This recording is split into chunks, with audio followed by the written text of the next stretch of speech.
My name is Engineer Rehema Ocharo. I'm a professional engineer and a member of the Institute of Engineers of Kenya, practicing alternative dispute resolution. My name is Engineer Joan Anyika Otiki, a professional engineer and a member of the Institution of Engineers.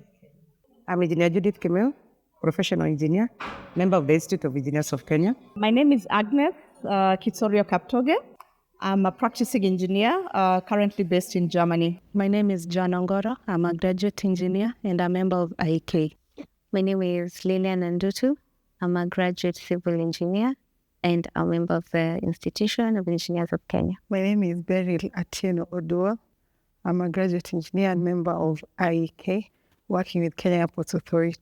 My name is Cherry Linda. I'm a student and a member of the IEK. My name is Sandra Motho. I'm a graduate engineer and a member of the Institution of Engineers of Kenya. My name is Rosalind Mohia. I'm a professional engineer and a member of IK. My name is Nkatha Babu. I'm a graduate engineer and a member of the IK. I am Engineer Grace Kamunge, a professional engineer with the Institution of Engineers of Kenya. I am a civil and structural engineer, Bridges engineer, Civil engineering, masters in environmental engineering. I'm a textile engineer by profession. Civil engineering. Civil engineering. I studied electronics and communication engineering, currently under electrical and electronics. Civil engineering. Civil engineering. I am a mechanical engineer. Electrical and electronic engineering. I am an electrical engineer. I would say one of the biggest challenges is actually being able to break through the glass ceilings as a woman.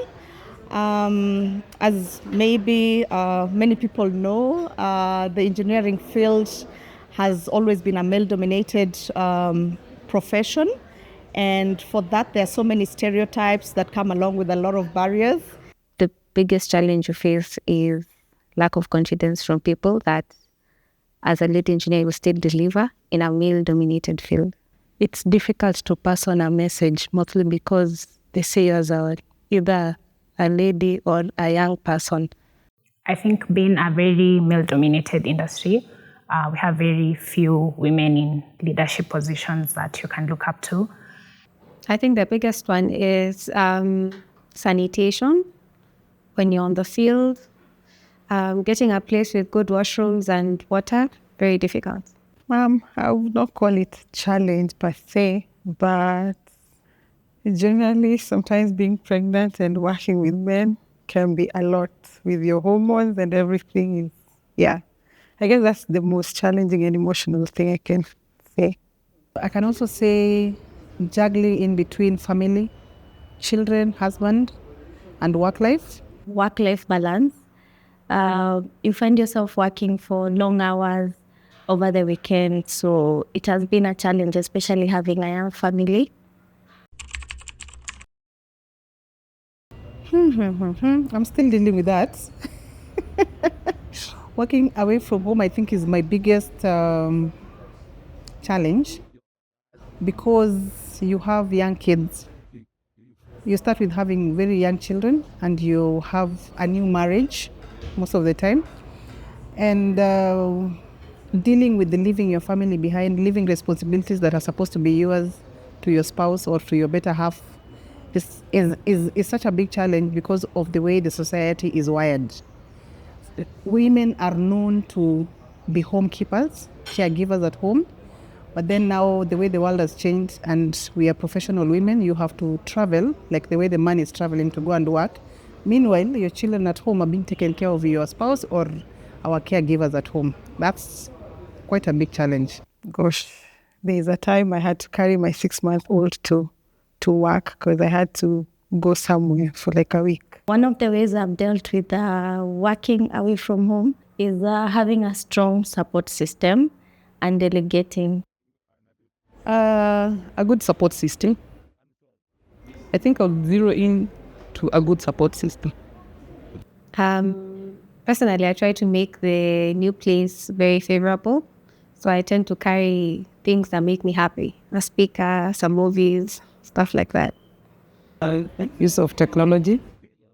I would say one of the biggest things that I've really had to do is to improve my intercultural competences because, as I mentioned, working out of the country, working in an international environment means working with various groups that have different cultural backgrounds, different work ethics, different communication methods. So one thing that I've really had to learn is to be able to have this intercultural competence in order to be able to perform my duties to the best expectations across the different types of cultures. There's Todonyang. There's a place called Todonyang near the border of Ethiopia. And there's a place between Kilgoris and Lolgorian before there was any road. Kamorliban in Madera County. Mount Kenya area, the forest itself. Yeah. And I traveled to Togo, to a town called Cotonou. That is a very remote town, and at the time there was no network in that town. Cheptongei in Elgeyo Marakwet. The most remote, I would say, would be Loyangalani. Garissa. Wajir. I've done several projects all around Kenya. I've worked in Sondu, and I would say Takwel is the most remote place I've ever worked in. I'd say Baragoi. Kisumu. Is that remote?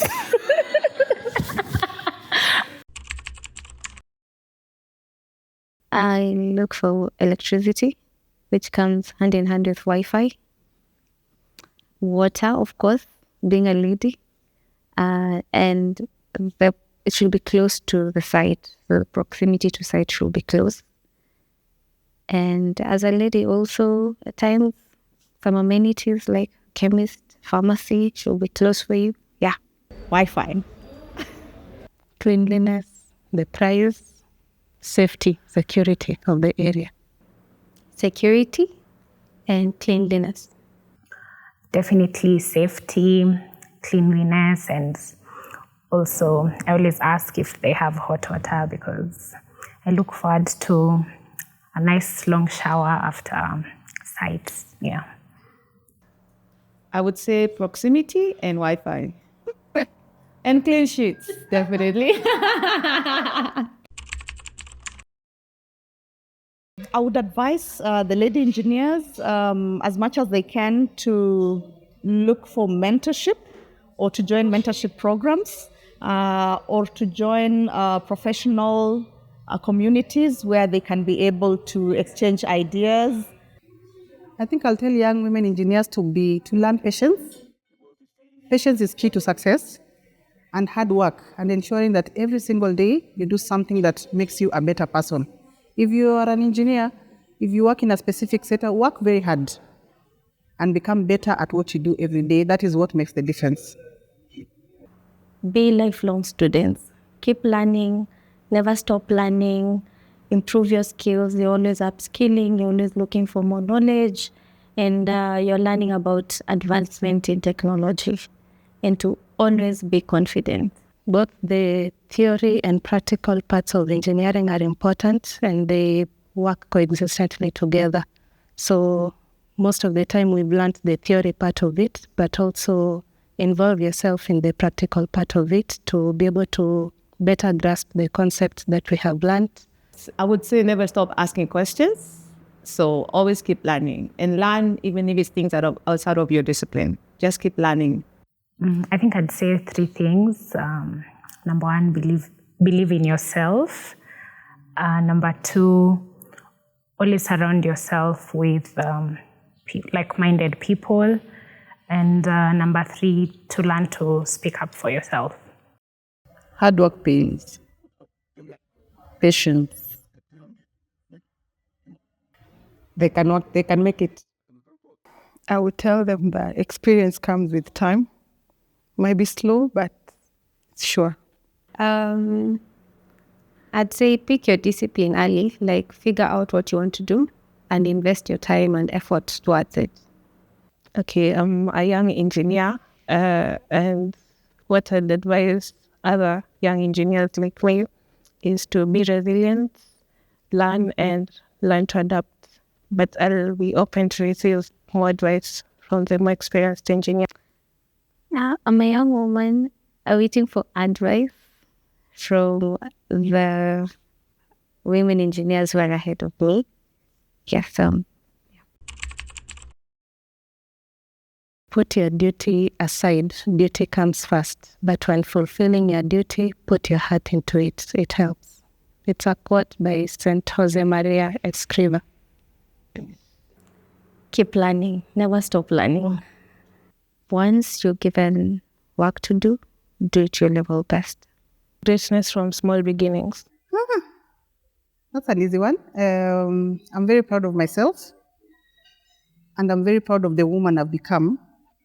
I have worked very hard. Every day I have small achievements, and I make sure I celebrate them.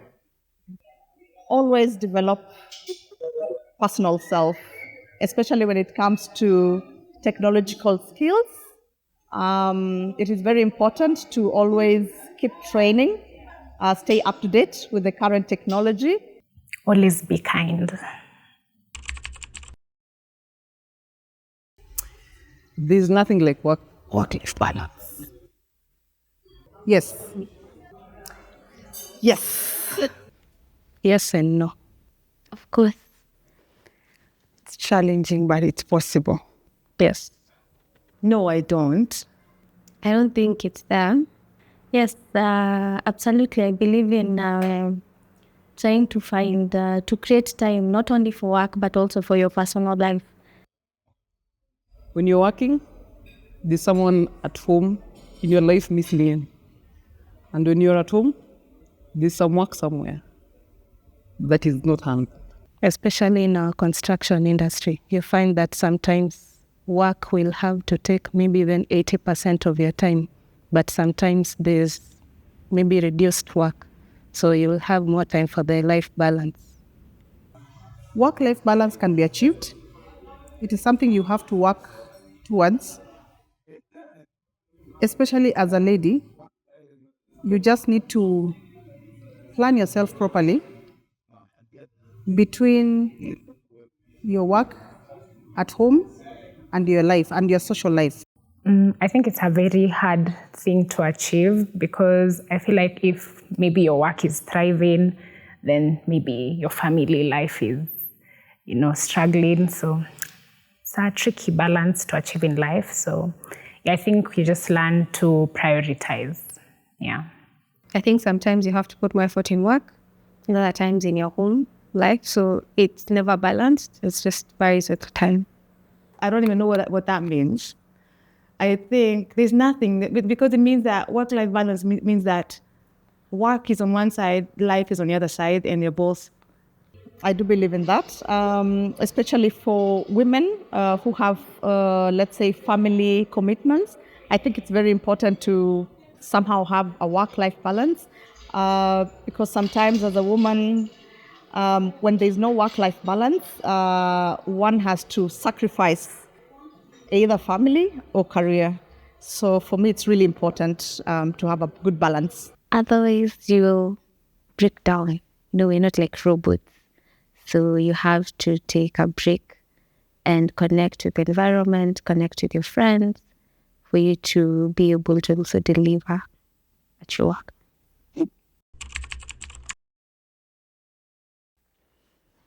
Well, I guess for me is working while pregnant with all the hormones and emotions that come with pregnancy. That can be a challenge. For me, it was, I'd say during the COVID period. That one hit me hard. We were doing a project at one of our power plants. So we had different contractors from all over. So we ended up getting COVID, a lot of us. And at one time, I was working in Rwanda, and my child fell sick. and he required an emergency operation, and I was not there. And I had to give an okay for the emergency operation to happen, even when I did not understand exactly what was happening. I had to sit through it. Since it is in a different country, traveling arrangements is not, like that. You have to wait, you have to book a ticket, you have to schedule your work since you're in a remote country where your expertise is needed and someone else has to be found. That was difficult. I think I worked out of the country for an extended period of time, and my mom got sick. So it was quite hard. I remember at some point crying, and I did not have anybody to talk to, just sitting there and wondering what if the worst happened. I was very young, fresh from campus.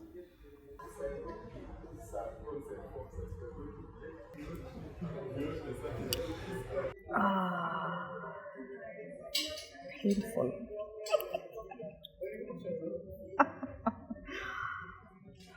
Pass.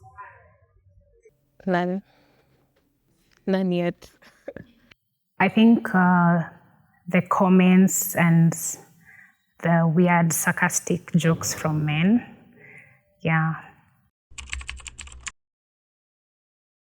Yes. Of course. Again and again. Most definitely. Definitely. But of course. I think I would. Yes. Yeah. Any time, any day, I would always choose engineering. Yes, it's a fun career. I'm a proud woman in engineering. I'm a proud woman in engineering. I am a proud woman in engineering. I am a proud woman in engineering. I am a proud woman in engineering. I am a proud woman in engineering. I'm a proud woman in engineering. I am a proud woman in engineering.